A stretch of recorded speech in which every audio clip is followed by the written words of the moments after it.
Videonya ditujukan kepada Wahabi.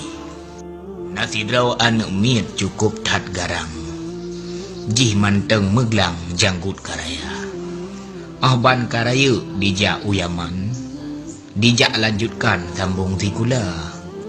Dihafai hadis tajam ban parang. Dihafai Al-Quran babah membusa. Ulama Aceh abih ditantang. Diwa diaman ipegah mamai. Foto ulama hanjit li tapajang. Ipegah li anaknyan syirik kerabana.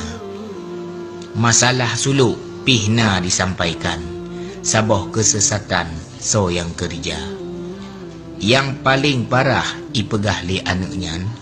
Maulid janjungan haram hukumnya. Nabi dengan sahabat hana gelakukan. Nyan keh alasan bid'ah so yang kerja. Kaji peharam pegat maulid li Wahabi.